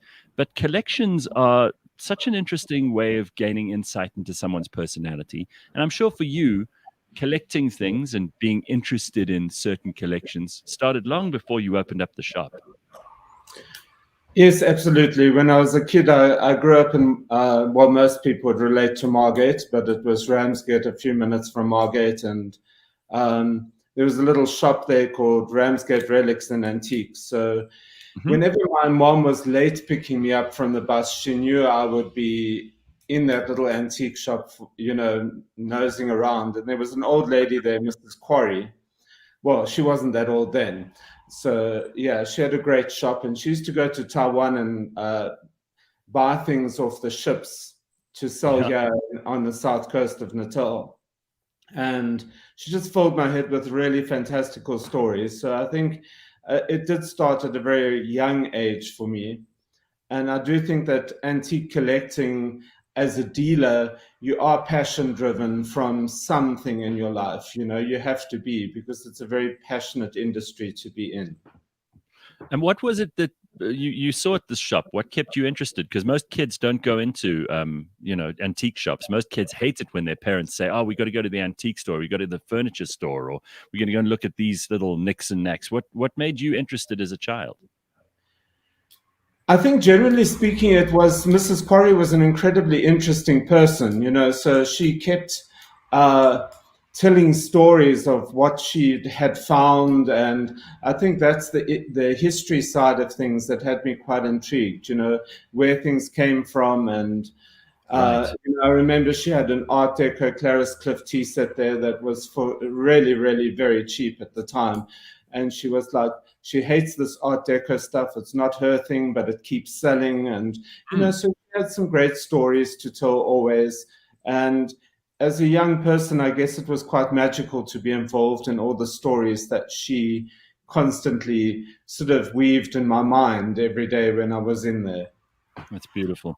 Now, let's just quickly start off by talking about the shop, your actual store, because I think that's maybe a great place for people to interact in your world and come and see what kinds of things you sell. Do a lot of people who can't get rid of stuff because they don't know its value just say to you, "Here, come to our dead grand's house and take what you want, or tell us what you'll pay for it," and that's where you find some of these things? Because there are treasures everywhere, right? Well, I always believe there are treasures everywhere, absolutely. And people generally, we're living in quite a hard economy at the moment. So people think everything is worth money right now until they found out either way, you know. And I think that's the right mind frame to be in when you're wanting to sell something, is believe that it's worth something, find out the value, sell it to the person who's prepared to pay you the most. And you know, do some homework yourself as well, so that you're aware what you're selling, and then you know what you need to do from there onwards. Have you ever watched that show? They do this Antiques Roadshow in Britain, and I'm sure you've seen it, Clyde. I mean, they always find these people. It's actually a hilarious show, even if you're not interested in antiques, because these people come out of their little villages or their little hovels or wherever they're from, and they come on the show and they go, "I've just got this lovely tea set for my grandmother, and I'm pretty sure it's worth hundreds of thousands of pounds because it's very old, and she told us it was tremendously precious." And then obviously one of these valuers comes on and they go, "It's worth about, £2.50, and really we'd be better off just crushing it and making, a mosaic." A mosaic out of it. How do you crush people's dreams? I'm quite shattered. But I'm sure you do this. I'm sure you have to tell people. They come in and they say to you, "Oh, I've got this little bowl that my granny gave me, and it's really, really very precious. It's been in the family for, at least 50 years. And you have to be the one to say to them, "I'm really sorry, but I can't sell that. There's nothing I can do with that. Take it home and think about your gran." Well, I think it is the business of being, honest with people about that type of thing, because the antique industry is very cash intensive when you're constantly buying stock. So you have to sort of be quite forthright and say, "Listen, this is not what we buy, but you can go there and you might get 10 Rand, or you need to go, there's Melville's full of charity shops." So I'm constantly sending people to the charity shops here. So, not 10 Rand. it's the way some things have to go. But I think on those lines, quite often I've found in the history of being an antique dealer is people add value to the one item that probably they think has value is there in the item they think has no value. So if you go into their home and there's a tabletop full of stuff, and you make an offer on everything, invariably they're going to sort of ask, "Well, how much is this particular item worth?" And that's normally the item the granny or the mother said, "You only sell this item if you're desperate for money," type of thing. Otherwise, you never, ever let it go, because this is the thing that's worth the most money. And I often get the greatest kick out of saying, "Please keep it. I'll take everything else. You can keep that item, because it's actually quite worthless." So it is quite often history of family plays a huge role because of what I've just said. Granny said, never ever sell this item, you know. And then the heartbreaking thing, and I think that's where the roadshow really works, is when somebody goes in there with that great expectation, and then they're normally knocked to the ground by one of those experts quite quickly. And then somebody goes in there with no expectation. If you've watched the program, they have no anticipation of value, and suddenly it's worth millions of pounds, you know. So it's normally the unsuspecting item that gets the money. So let's probably the table that all of the knickknacks are on is a hidden gem. Right, exactly. Sitting there, it's gathering dust while all this crap is on top of it. So, Clyde, when it comes to your own collection, because you have the store, but then you have your own collection too, do you sometimes find yourself being torn between whether to keep something for yourself or whether to put it on sale? Because that would be a big problem for me. I used to be like that, but over the years, maybe I've become a bit jaded to that. I've sort of focused my collection quite well at home. I collect young Dingeman's art, and I've sort of decided on my 6 or 7 favorite pieces of furniture that I love the most. I've sold the rest. And when it comes to knickknacks, I'm not a great knickknack person. In one of my homes I was, but I think the shop is too overpowering for me on that level. When there's just so much stuff in the shop, I can't possibly live like that at home. But the younger collectors very much like that today. You know, they not wanting Granny's cupboard full of items from the past, including wedding cake from 1901 and all of that. They're wanting things in their homes that they're going to use and enjoy and love. So a younger collector might buy a beautiful table, a few decanters, a few picture frames. They'll go out and they'll buy a fantastic piece of art that's good to what, you know, that they want, but they're not going to put 1,000 paintings on a wall. Right, absolutely.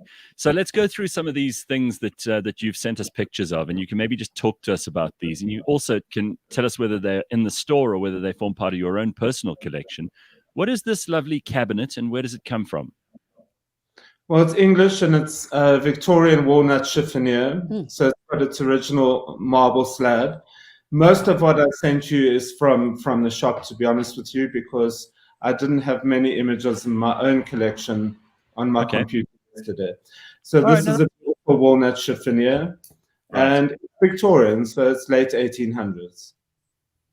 And it's beautiful walnut wood, very ornately carved. Yeah. So the Victorian period went through quite an ornate period in the history of furniture making. A lot of people don't know very much about history, so they're not sure when to attribute what kind of artwork to.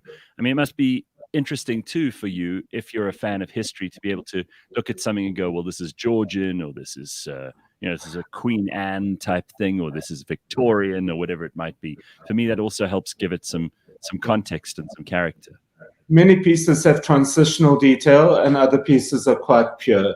So, you know, you have to look at, there was a period maybe between the Victorian Edwardian period, the Georgian, the Victorian period, where look and feel sort of like were adapted along the way. So quite often you get pieces that have a little bit of telltale signs of both, but you have to go with the very predominant feel of a period, because Georgian was very clean, Victorian was quite ornate, and the Regency period was quite streamlined. And then the Art Nouveau period, once again, was very, very, well, they call it the period where furniture and items grew from the tables or the floors. So it was a very organic period of the history of furniture and collectibles. It's almost like the piece has to organically sort of like grow out of the piece of furniture it's standing on. And then that's Art Deco. And then Art Deco came along, and it was a very cubist period of the history of antiques. So what is this? This is a lighter, is it? What is this? No, actually, it's an English calling card case with very, very, very detailed in the Chinese style. So it's got Chinese bamboo, but it's Huh. English made, and it shows, you know, the English porcelain factories and the English silversmiths at one point were were being taken over by the Chinese.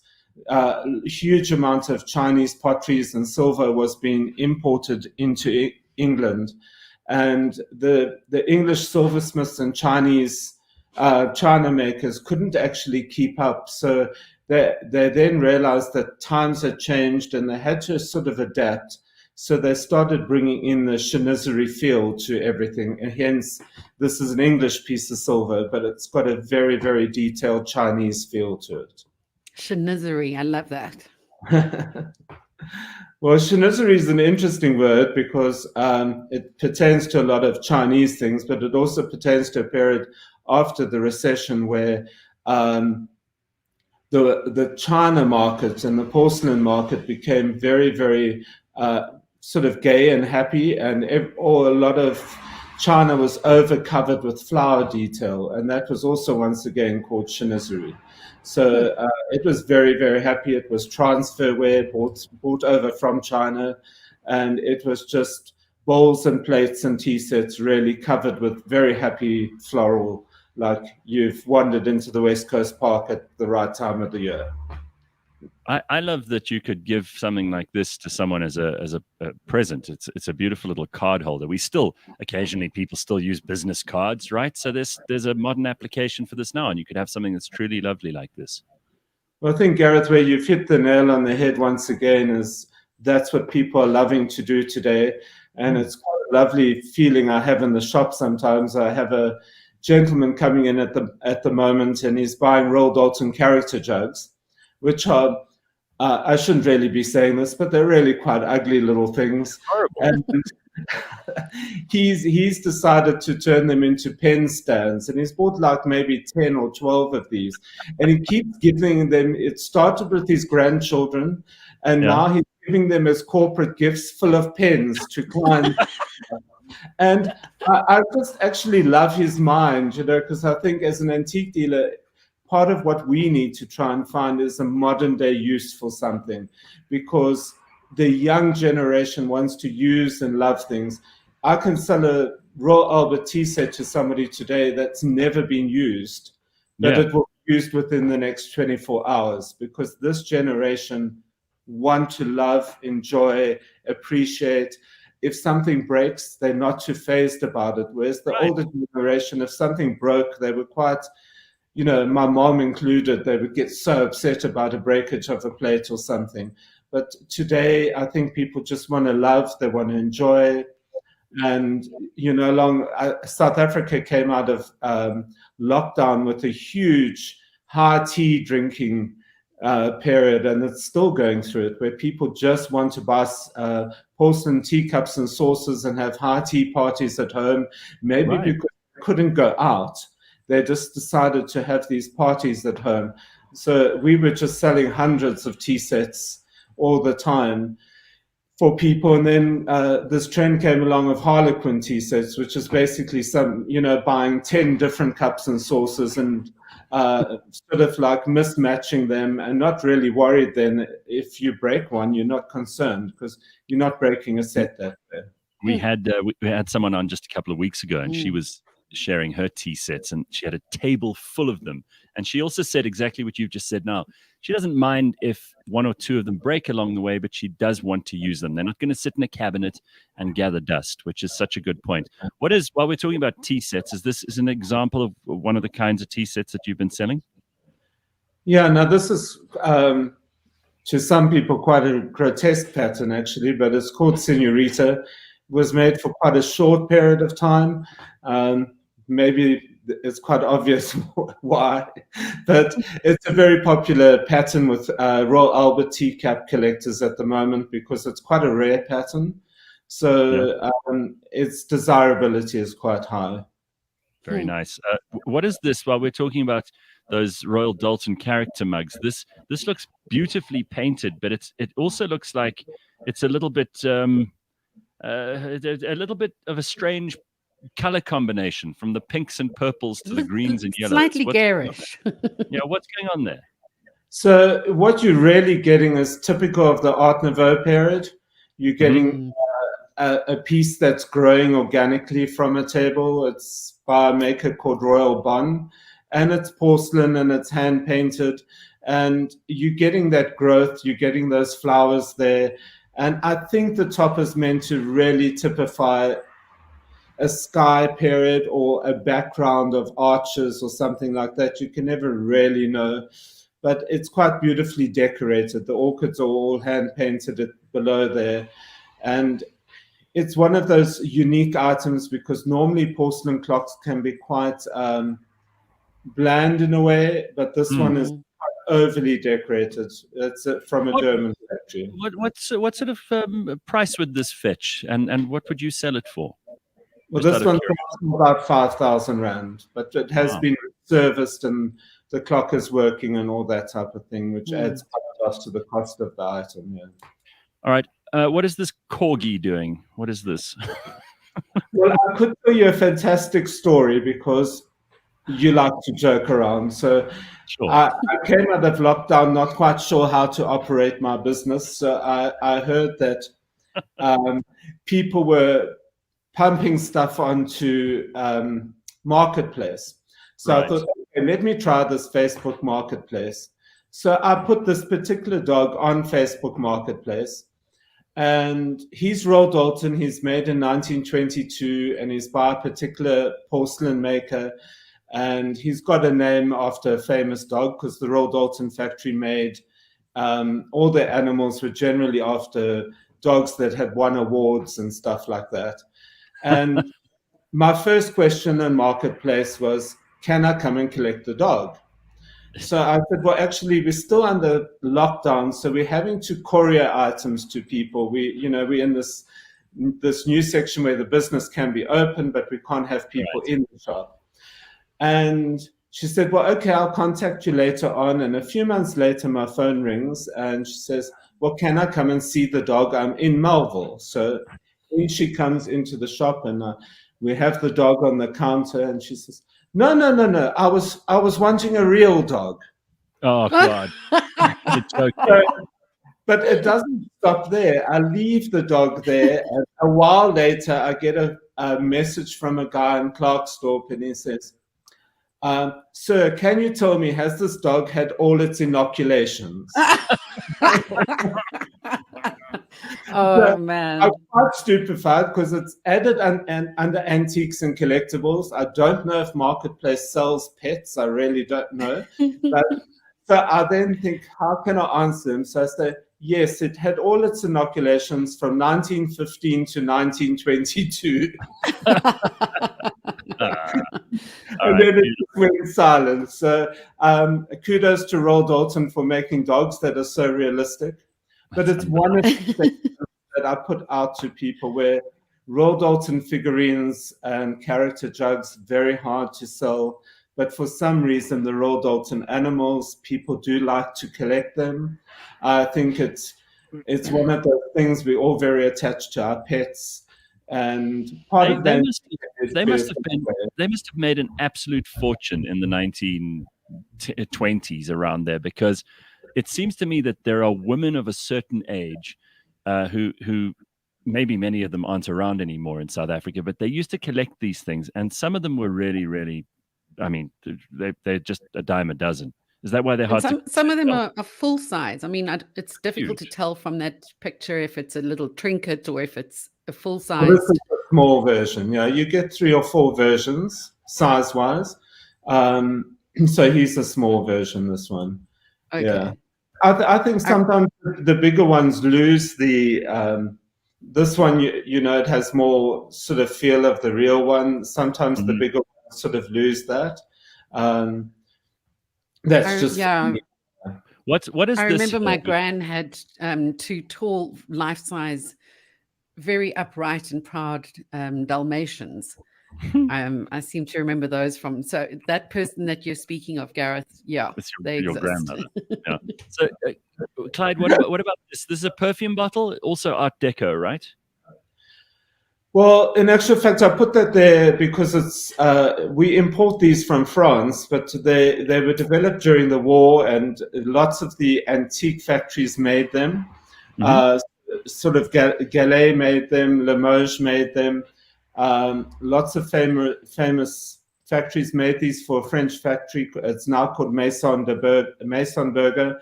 Most people know it as Lamperburger. And they're home fragrance infusers. We sell quite a lot of them in the shop. But I put this there just to really show how the Art Nouveau style lives on in a strange way. Because this is made by the Hummel factory, which is one of the famous factories in the antique industry, Sister Hummel. And this is still made by that factory for the Lamperburger factory.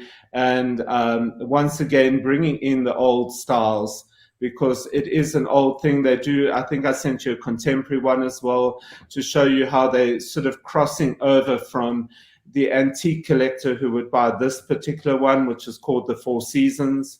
And then I gave you another one, I think, which shows you the transition to contemporary. And when I was in Paris a few years ago, all the antique shops smell like heaven on earth. It's quite unbelievable. And I discovered that this is how they make their antique shops smell so good, as they all stock these fragrance burners. Beautiful. So what is this book here? This looks like something that should be, in a kind of superhero legend or something, where someone discovers the secrets to eternity. What is this, a Bible? Well, some people could call it the secrets to eternity. It's a Bible. So, it's an old Dutch Bible dating to 1881, and German Bible. So interestingly enough, all the silver mounts are German, and it just shows you how decorative things were at the time. The Bible sort of has these clasps going up the side that lock.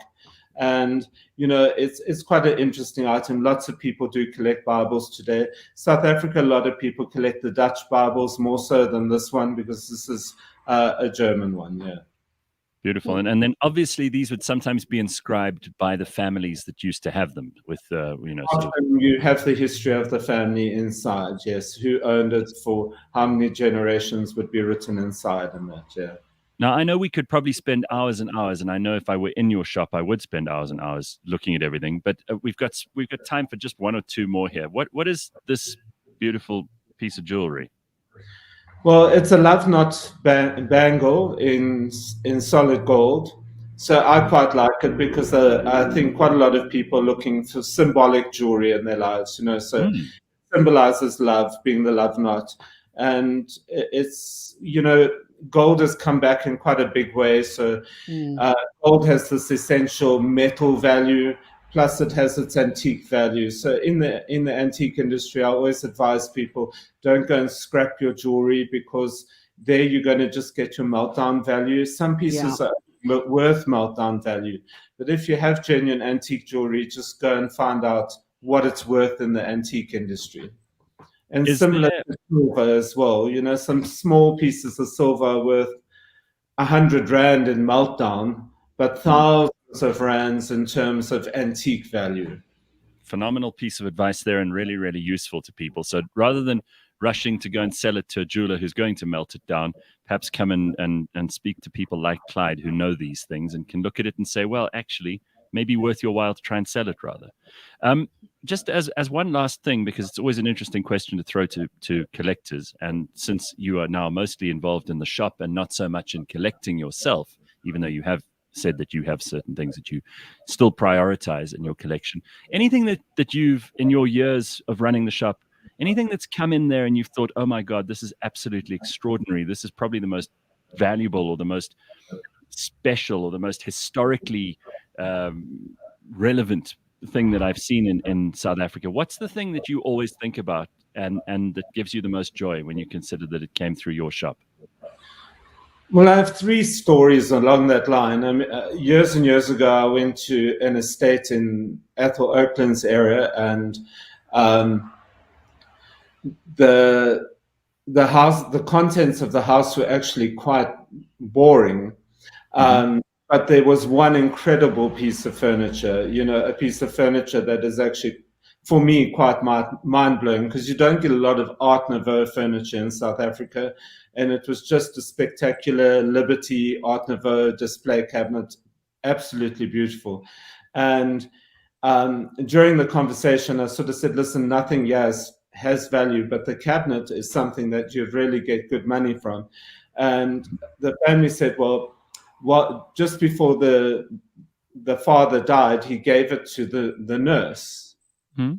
So I was like really, really upset, because I thought, well, I don't know how I'm going to get this piece of furniture, So during the conversation, I sort of managed to get the nurse's name and phoned the nurse and said, do you really want this piece of furniture? Because, it's quite a valuable piece of furniture.